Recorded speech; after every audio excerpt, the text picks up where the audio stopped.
c'est deux fois aussi. Allez, ça tourne. Bonjour, je suis Samantha, j'ai 68 ans, je suis native de Dunkerque. Je suis à la retraite depuis quelques années, mais j'ai bien l'intention de rester dans le coin, parce que c'est une ville adaptée à cette période de la vie.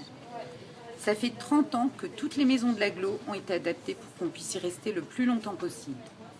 À chaque fois que la ville crée un nouveau bâtiment, les seniors sont consultés, on participe à des réunions, on donne notre point de vue, et on a souvent le dernier mot. Des bancs, des rampes d'accès et un ascenseur s'il vous plaît. En fait, Dunkerque c'est vraiment devenu Senior City. Il y a même d'autres villes qui s'en inspirent. En plus, sur le territoire, il y a une explosion des services d'aide à la personne. Toutes les grandes enseignes s'y sont mises. On peut même acheter des heures de ménage chez Carrefour. D'ailleurs, c'est pas réservé aux vieux. Par exemple, ma fille qui est avocate est super occupée. Eh ben, ça lui arrive de payer quelqu'un pour faire la queue à sa place, devant les magasins, la veille des soldes. C'est un service qui s'appelle « Tu beurres ta place ».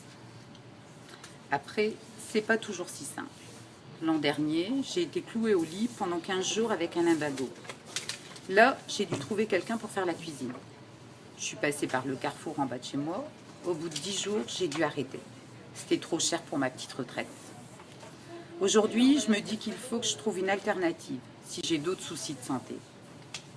Du coup, ça m'a fait penser au compte-temps de la CUD. En fait, le principe est simple. Quand tu peux, et avec ce que tu sais faire, tu proposes tes services dans le quartier.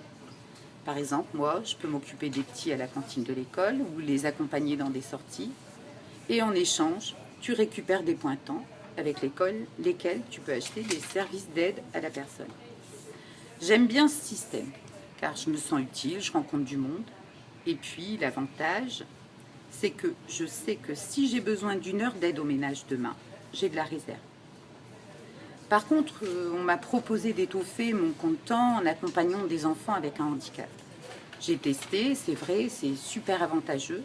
J'ai récupéré le double d'heures de service, mais franchement, c'est trop de responsabilité.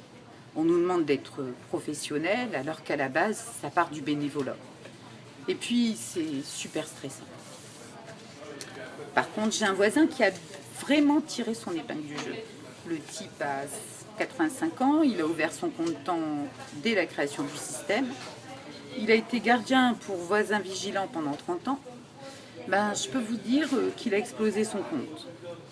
Maintenant, monsieur vit comme un pacha. Il s'est fait refaire toute la tapisserie à l'œil. Et puis, tous les jours, il y a quelqu'un chez lui, le coiffeur, le jardinier et même un prof de yoga personnel. Et je me demande s'il ne revend pas des heures au noir. On va couper la dernière phrase. Tu sais ce que je